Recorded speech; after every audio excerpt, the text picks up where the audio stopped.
My brother brought his girlfriend home for the holidays for the first time, and my mom was so thrilled she invited every relative within driving distance. By the time dinner started, the table was packed, plates clinking, people talking over each other, that warm, buzzing family noise I'd grown up with. Brandon's girlfriend, Serena, played her part perfectly. She raised little toasts to the older relatives, laughed at the right moments, asked my mom questions like she was genuinely fascinated by her casserole recipe. Within 20 minutes, my aunts were already smiling at her like she'd been in the family for years. Then the spotlight swung to me, like it always did whenever someone remembered I'd left town. One of my aunts leaned forward, eyes bright. "Chloe, you work in New York, right? You must be doing really well." Another cousin chimed in. "Your mom said you send her, what, $1,500 a month? That's impressive." Across the table, someone sighed dramatically. "Must be nice. My son can't even find steady work."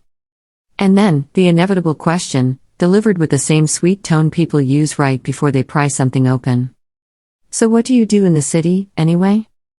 I was about to answer, something harmless, something vague, when Serena set her glass down like she'd been waiting for her cue. "Chloe," she said, tilting her head at me, "this is our first time meeting, but I swear you look so familiar." I gave her a polite smile. Maybe I just have one of those faces. She didn't smile back. She studied me like she was lining up an image in her mind. "No. It's not that," she said slowly. Then her eyes widened, like she'd just solved a puzzle. "Oh my God. I know where I've seen you." The table quieted, not completely, but enough that I felt it, that subtle shift when people sense something interesting is about to happen. Serena's voice got louder, brighter. "You're on one of those adult sites, aren't you?" Silence slammed down so hard it felt physical. For a beat, nobody even breathed. And Serena acted like she hadn't just dropped a lit match onto a pile of dry leaves. "I've seen your pictures," she continued, almost giddy. "I can't believe I'm actually meeting you in person." Then she clapped a hand over her mouth like she'd accidentally let something slip, eyes big and innocent. I just sat there, fork hovering over my plate, trying to understand how the conversation had just been hijacked in the middle of mashed potatoes. My first instinct was to call her out immediately. Who says something like that? About someone they just met? In front of family? But before I could speak, the whispers started. "Kids these days. No wonder she's always too busy to come home. That explains the money." One aunt let out a sharp little laugh. "So that's how she's doing so well?" The same aunt who'd just asked me to help her daughter get a job suddenly recoiled like I was contagious. "Forget what I said. My daughter would never do something like that. It's disgusting." I looked at my mom. Her face had gone bright red, the kind of red that climbs up from the neck when pride turns into panic. Her hands trembled on the tablecloth like she wanted to grab hold of reality and shake it back into place. "Chloe," she whispered, voice thin, Is it true?" Brandon's stare was worse. Not confused, angry. Like I'd embarrassed him on purpose. "Is it true?" he demanded. "Did you actually do something that trashy?" My stomach dropped, not because of what Serena had said, but because of how fast they were ready to believe it. "No," I said, clearly. "I'm not." The doubt didn't leave their faces. It just tightened, like they were waiting for the real answer. I turned to Serena. "You can't just make things up about people. That's defamation." Her eyes instantly filled with tears, perfectly timed. "Chloe," she whispered, shrinking in her chair, "I didn't mean it like that. I swear I didn't. Please don't be mad." It was almost impressive, how she could throw a grenade and then clutch her pearls like she'd been attacked by the noise. I tried to keep my voice calm. For Brandon's sake. For my mom's sake. For the fragile peace of the room. "Serena," I said, "whoever you think you saw, it wasn't me. You're mistaken." That should have been the end. One clean exit, one easy correction. But Serena didn't take it. Instead, she sniffled and looked at me like I'd kicked a puppy. "Why are you being so mean? You're scaring me. I didn't know your family would react like this. The person I saw just looked like you. So I mentioned it." The way she said it, sweet, wounded, made it sound like I was the one being unreasonable. I stared at her, trying to find the line between clueless and calculated. You mentioned it at a family dinner, I said, my patience thinning. That's not an accident. And then she did it. She slid behind Brandon, literally. Like he was a shield. I'm just honest, she sobbed softly. I say what I think. Brandon, you have to believe me. I wasn't trying to attack Chloe. Brandon wrapped an arm around her immediately, soothing her like she was the victim in this story. Then he turned on me, his voice sharp with disgust. Why are you being so aggressive? He snapped. If you didn't do anything wrong, how would Serena even come up with that? Get some self-awareness. It hit harder than I expected, not because Brandon and I were best friends, but because he was my brother. And he didn't even hesitate. Not for 1 second. The relatives followed his lead like dominoes. If you don't want people talking, don't do it. Serena seems like such a sweet girl.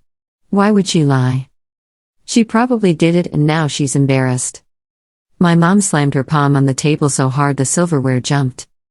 Chloe, she said, voice shaking with fury and humiliation, tell me the truth. Did you do those disgusting things or not? If you did, don't call yourself my daughter. My chest felt tight, like the room had lost oxygen. I didn't, I said again. I didn't do anything. Then I looked straight at Serena. If you really saw me on a site, show me proof. Otherwise, I'm calling the police. For the first time, her expression flickered, just a tiny crack, like a mask slipping for half a second. Then she stood up quickly. Fine, she said, wiping her tears. I'll prove it. She disappeared into the other room and came back with her phone held like a weapon. She pulled something up, turned the screen toward the table, and let everyone lean in and stare. Then she shoved it toward me, her voice edged with triumph. See? I'm not making it up. The photo was a side profile shot of a woman in lingerie. The angle was blurry, the lighting harsh, exactly the kind of image that could fool someone who wanted to be fooled. And the profile did look like me. Not perfectly, but enough that my stomach twisted. My heart started beating too fast, not with guilt, because I wasn't guilty, but with the sick realization that this had been planned. I stared at the screen, then up at Serena. A side profile proves nothing, I said slowly. Where did this come from? Her eyes darted. I kept going, voice steady even though my hands were cold. Did you take a picture of me without my knowledge? Did you edit it? Use an app? AI? Her face tightened, just for a moment, before she recovered. Tears again. The victim again. You can't just accuse me because you don't want to admit the truth, she whispered. We're family. Why would I lie about you? I shouldn't have come. If it weren't for me, your family would have had a nice dinner. The relatives surged to defend her like she'd just been stabbed. One aunt sneered at me. Blaming her? You should be ashamed. An uncle's voice thundered. You're going to ruin the Davis name. Other comments piled on, meaner, uglier, louder, each one another hand pushing my head underwater. My mom was shaking like she couldn't hold herself together. How could you do this to me? She cried. How could you disgrace us? I felt completely alone at that table. Not because Serena had said something ridiculous, but because the people who had known me my entire life were looking at me like I was a stranger. And Serena, as if she hadn't done enough, softened her voice into something almost gentle. Chloe, she said, like she was offering mercy, it doesn't matter what you've done. People make mistakes. As long as your heart is in the right place. We won't tell anyone. You can start fresh. Something in me went cold and clear. I looked at her and let out a short, humorless laugh. Serena, I said quietly, you know exactly whether that's me in that photo. I leaned forward just enough that she couldn't hide behind sweetness. And if we're talking about dirty, you're the only one at this table who came here planning to smear someone and smile while doing it. Her breath caught. For a second, her eyes flashed, panic, anger, something real. Then she shrank back into Brandon's arms again, voice shaking on purpose. What? What are you talking about? She stammered. I'm dirty? You're the one. I didn't raise my voice. I didn't need to. I set my fork down with a slow, deliberate click, and looked straight at her. You thinking my face looks familiar makes perfect sense, I said, calm as ice. I've seen you before. The table went still again, like everyone felt the shift. Serena blinked, confused for a heartbeat. I held her gaze and smiled. I treated you, I said. More than once. At City Women's Hospital. Serena's lips parted. And I finished it, clean and quiet, like a final stitch. I was the doctor in your room for several pregnancy termination procedures. You don't remember me because you were focused on other things. But I remember you. For a second, nobody reacted. It was like their brains refused to process what I just said. Then everything exploded. My aunt sputtered, no. That can't be true. Someone else snapped, Chloe, what is wrong with you? How could you say something like that? Another cousin leaned toward Serena automatically. Serena is sweet? She wouldn't. But the way Serena went rigid gave her away before she could even speak. It wasn't a dramatic collapse. It was smaller than that. It was the tiniest flicker of terror behind her eyes. And I'd spent years reading faces in exam rooms. I knew what a lie looked like before it found its words. Brandon shot up from his chair, furious. Chloe. He barked. Are you seriously making this up to save yourself? My mom's mouth trembled. Chloe. Are you a doctor? I glanced at her, and that was the worst part, because she wasn't asking with pride. She was asking like she didn't know me at all. Yes, I said. I am. I reached into my coat pocket and pulled out my hospital ID badge, the one I wore every day, the one that had my name, my photo, and the hospital logo. I placed it on the table like a card in a game nobody wanted to play. There, I said. That's your proof. You can look it up. Call the hospital. Check the website. Whatever you need. My aunt grabbed it first, squinting like she expected it to dissolve into smoke. Then her eyes widened. I've been there, she murmured. That's what their badges look like. All at once, heads turned. Not toward Serena. Toward me? Oh my God, someone whispered. Chloe's a doctor. She's at a big hospital? So she really works in the city. And like always, the mood of the room shifted with the wind.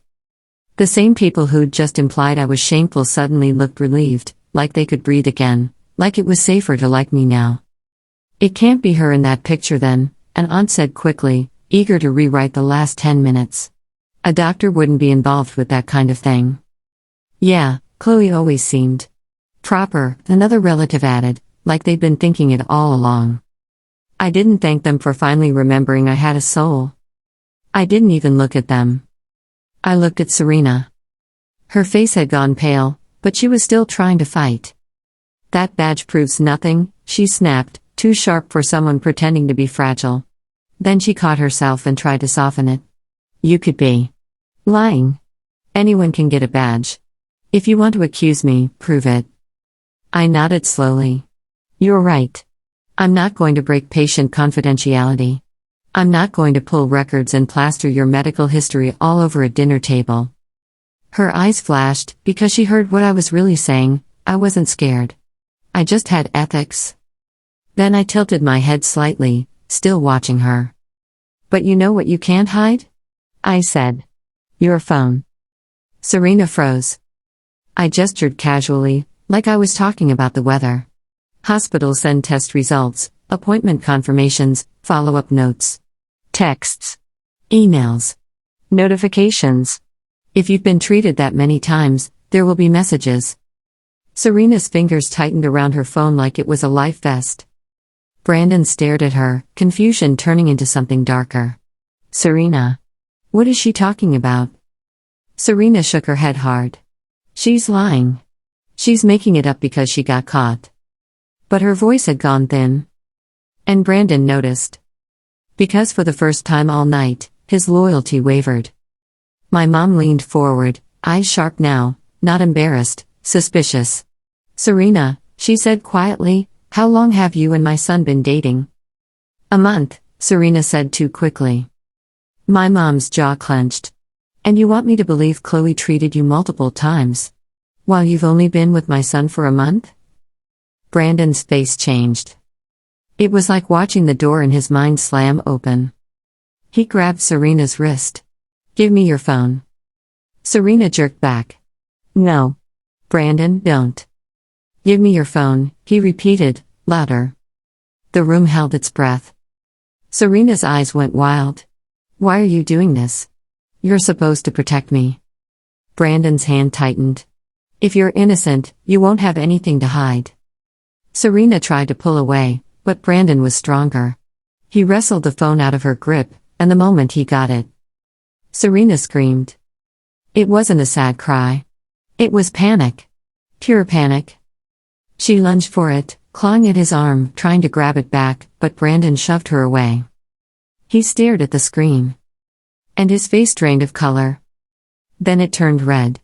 The kind of red that comes from humiliation and rage mixing into one hot, poisonous thing. He scrolled. His thumb moved faster, like he couldn't stop looking. My mom stood up slowly, like her knees didn't trust her. Brandon? She whispered. What is it? Brandon didn't answer at first. He just stared. Then he threw the phone down so hard it skidded across the table and clattered onto the floor. The silence after that was the loudest sound in the room. Serena's lips trembled. Brandon, I can explain.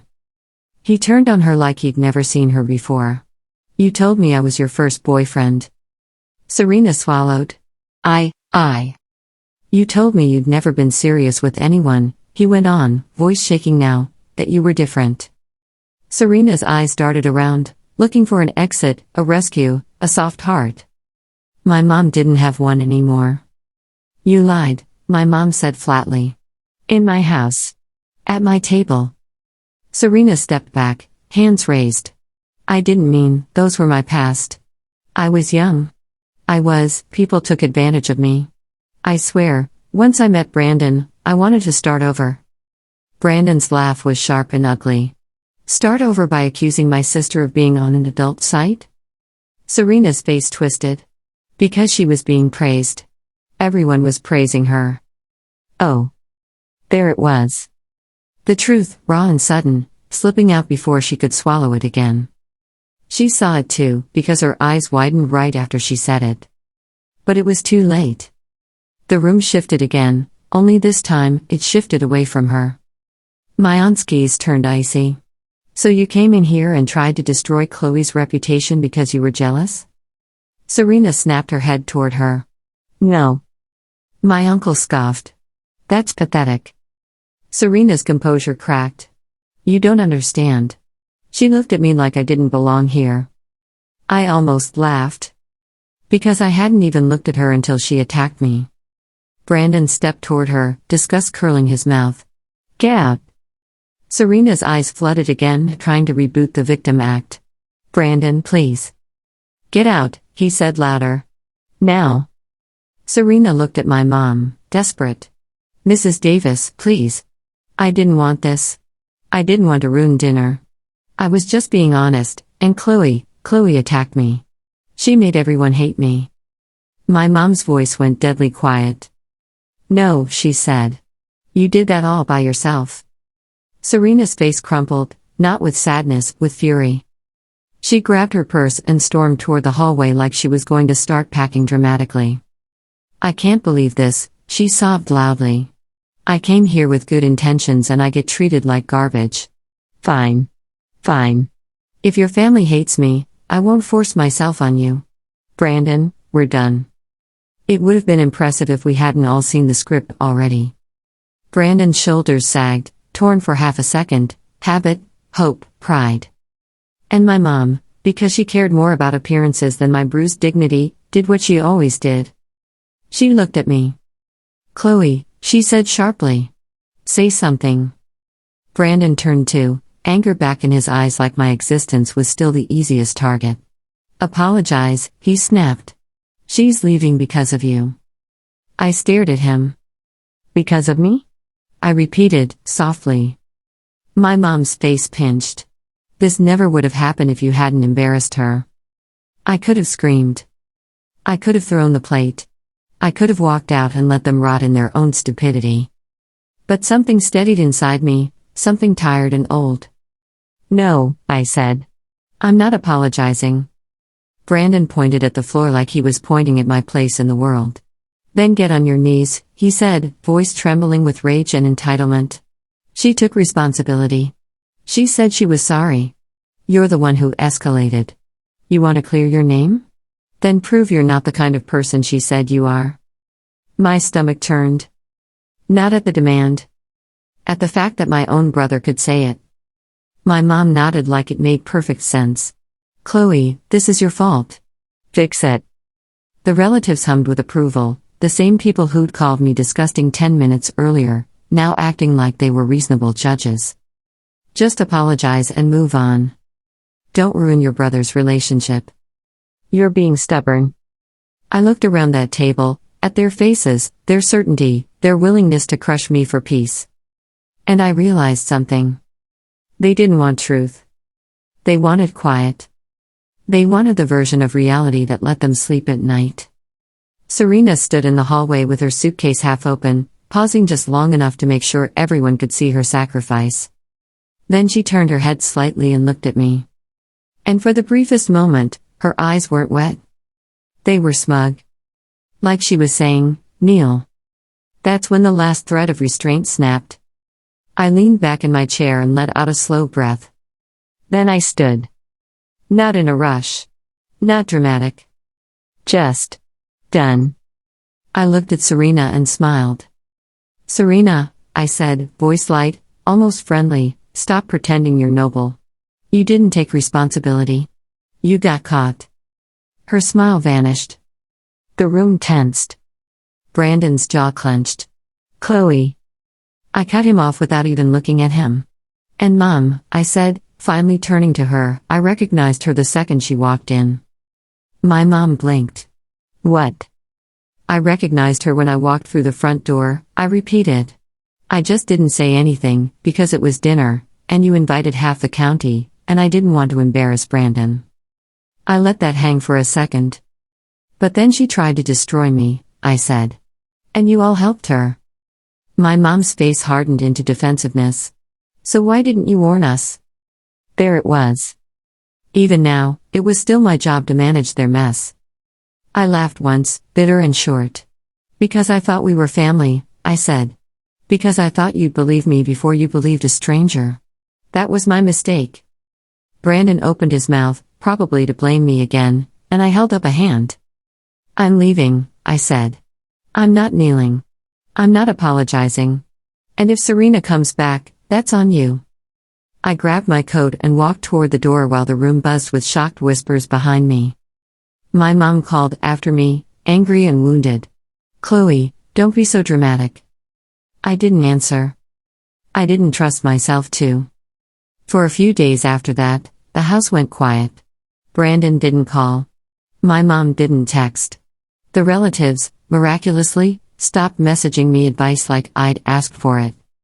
I thought it was over. I should have known better. 2 weeks later, I was at the hospital, my real life, my real world, when I heard shouting in the lobby. Not the normal kind. Not frustrated patient kind. The kind that makes security move before anyone even asks. I looked up from the nurse's station and saw Serena. She was standing dead center in the lobby with a cheap megaphone in her hand, hair done, eyes blazing like she'd rehearsed her rage in the mirror. "Everyone look!" she screamed. "This hospital has a doctor who leaks patient privacy." Heads snapped around. Phones lifted. Of course they did. Because nothing spreads faster than public humiliation. Serena pointed straight at me. "Her. Dr. Chloe Davis. She's a liar and a bully." My stomach dropped, not because I was scared, but because I could already feel the ripple effect, patients hearing this, staff whispering, administrators panicking. The head nurse hurried toward her, voice controlled.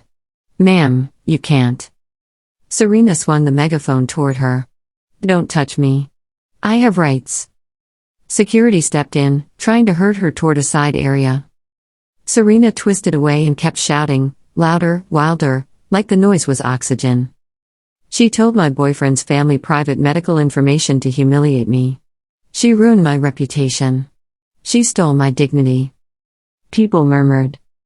A few frowned. A few looked at me like I was guilty already, because that's what public accusations do. I walked out from behind the desk and stopped a few feet away, keeping my voice even. "Serena," I said. "You're making this worse for yourself." Her eyes flashed. "Oh, now you want to act calm? You destroyed my life?" I didn't flinch. "You destroyed your own life? You just want someone to bill for it." That made her scream. "You owe me," she shrieked, pointing the megaphone like a gun. "You owe me $500,000 for emotional damages. Pay me, or I'll come here every day and tell everyone what kind of monster you are." Behind her, staff were already ushering patients away, trying to keep things contained. I saw the hospital administrator sprinting toward us, face tight with panic. And then I saw my department head, a calm, terrifying woman named Dr. Marshall, walking up behind him. She looked at Serena once, then looked at me. "What is this?" she asked. I took one slow breath. And I told the truth, clean and complete. "First," I said, loud enough for the people nearby to hear, "I did not and would not violate patient confidentiality. Not once. Not ever." Serena scoffed loudly into the megaphone, but I kept going. "Second," I said, 2 weeks ago, this woman publicly accused me of being involved with explicit content in front of my family, using a fabricated image to support her claim. I denied it. She escalated it. My family believed her." Serena's face twisted. "Lies." "Third," I continued, "I defended myself. I did not announce her name or records in public. She is the one currently standing in a hospital lobby with a megaphone, loudly telling strangers intimate details about herself." That made a few people blink. Because it was true. Serena's mouth opened, then closed. She swung back hard. "You're twisting it. You said things about me that weren't true." I stared at her. "Then why are you so afraid of your phone?" Her face went blank. Dr. Marshall's eyes sharpened. "Your phone?" I nodded. Serena's medical communications, if any, would be on her device. Appointment confirmations, test results, follow-ups. She demanded I prove myself at a family dinner. I refused to break confidentiality. I suggested that if she wants to claim something happened, her own messages would show it. Serena took a step back, suddenly not so loud. Dr. Marshall held out her hand calmly. "Ma'am, you need to leave the premises. Now. If you have a complaint, we have formal channels." Serena lifted her megaphone again, but the bravado was cracking. "If you don't pay me, I'll ruin this hospital. I'll go viral. I pulled out my phone. And I hit play. Because the one thing Serena didn't know about my mom was that she had cameras. My mom had installed home security after my dad passed, and she liked to pretend it was for safety, but really, it was because she liked control. That night at dinner, the living room camera caught audio from the dining area. Every word Serena said. Every accusation. Every time I denied it. Every time my mother and brother demanded I kneel and apologize. Every moment Serena tried to play victim after throwing the first punch. The sound spilled into the lobby. And people heard it. They heard Serena's bright voice saying I looked familiar from a sight. They heard the relatives mocking me. They heard Serena pushing and pushing, pretending she was innocent. They heard my voice, steady, warning her about defamation. They heard her sobbing, conveniently. They heard her insist she was just honest. And then they heard the moment she tried to force me to kneel. Serena's face changed while the audio played. Her cheeks flushed, then went pale, then flushed again. The megaphone lowered slowly, like her arm had suddenly lost strength. Dr. Marshall listened without interrupting, expression unreadable. When the video ended, she looked at Serena. "Security," she said calmly. "Escort her out. If she returns, call the police. This is harassment." Serena's eyes went wild again, but this time it wasn't performance. It was actual panic. She spun toward me, voice sharp and venomous without the tears. "You did this on purpose." I stepped closer, just enough that she could hear me without the whole lobby getting the show. "No," I said. "You did."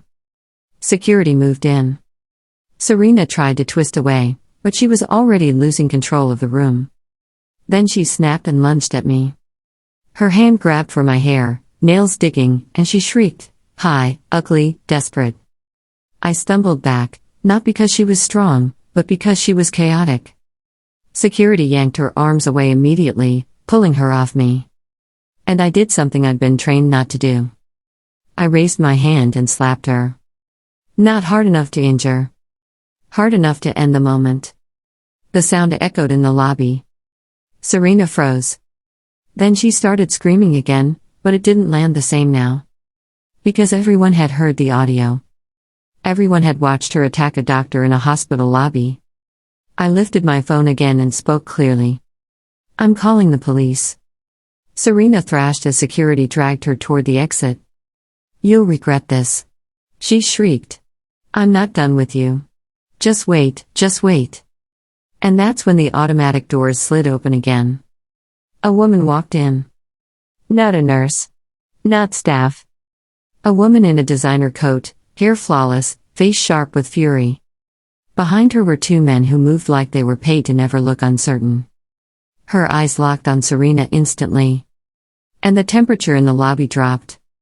"You," the woman said, voice low and lethal. "There you are." Serena went rigid. The woman didn't even glance at me. She marched straight toward Serena, and Serena's bravado evaporated. "You stole from my husband," the woman said. "You took his money? You played your little games. You thought you could disappear." Serena's lips shook. "I don't know what you're talking about." The woman laughed once, cold and humorless. "Oh, you do." She nodded to the men behind her. They grabbed Serena by the arms like she weighed nothing. Serena started yelling, trying to pull away, trying to look innocent again. "Let go of me. You can't, this is assault." The woman leaned in. "You're lucky I'm in public." Then she straightened and addressed the lobby, voice carrying. "This woman has been running around pretending to be sweet and helpless while draining married men for money," she said. "She uses pregnancy scares and chaos to trap them, and when they catch on, she disappears and finds a new victim." Serena's face went gray. People stared. Someone whispered, "Oh my God." The woman held out her hand. One of the men took Serena's purse and dumped it into her palm, credit cards, cash, jewelry, a phone. The woman didn't bother sorting. She just took what looked expensive and walked away like Serena wasn't even worth the effort of anger anymore. Serena was left there, humiliated, shaking, clinging to the last scraps of dignity that kept slipping through her fingers. And for the first time, her tears looked real. Police arrived minutes later. They took Serena away, still screaming threats, still throwing venom over her shoulder like it could save her. "You'll pay for this," she shouted at me as she was escorted out. "I'll get you back. I swear I will." I watched her disappear through the doors, then I exhaled. Slow. Steady. Because she could scream all she wanted. But with the hospital video, the dinner recording, and multiple people now willing to testify, she wasn't walking out of this clean. After that day, I hired an attorney. Not because I was afraid of Serena. Because I was done letting people learn they could attack me without consequences. We filed for defamation and harassment. The hospital backed me. Dr. Marshall made it clear the institution would not tolerate anyone threatening staff. And the woman in the designer coat? She wasn't the only one. Turns out, Serena had left a trail behind her: wives, girlfriends, families she'd stirred into chaos, people who'd been quietly embarrassed until they realized they weren't alone. Cases stacked. Complaints multiplied. Serena went from wronged girlfriend to repeat offender in a matter of weeks. When it was over, when the dust settled and the legal system finished doing what it does best, Serena didn't get her $500,000. She got years. Enough time to sit in a small room and finally be forced to hear herself. My mom called me almost every day after that. Her voice was always crying, always soft, always trying to sound like she hadn't called me shameful at that table. "Chloe," she'd sob. "Your brother isn't himself. He won't get out of bed. He's embarrassed. He's depressed. This whole thing. It broke him. Sometimes Brandon would call too. Not to apologize. To complain. To ask why I didn't warn him earlier. To ask why I made it worse. Like I hadn't spent that entire dinner trying to keep it from becoming a disaster. Like I hadn't been the one they demanded meal. The first few times, I listened. Then one night, after my mom had cried for 10 minutes about how hard this was for Brandon, I finally said it. The road he's on, I told her quietly, is the one he chose. My mom sniffled. But he's your brother. And I'm your daughter, I said. There was silence on the line. The kind that tells you everything you already know. I didn't yell. I didn't argue. I just ended the call. Because the truth was simple, and it didn't need drama anymore. I didn't ruin anyone's holiday dinner. Serena did? My family helped. And I survived it anyway. Not by begging them to believe me. Not by kneeling. But by standing up, calm, clear, and completely done being the person everyone else could sacrifice for peace.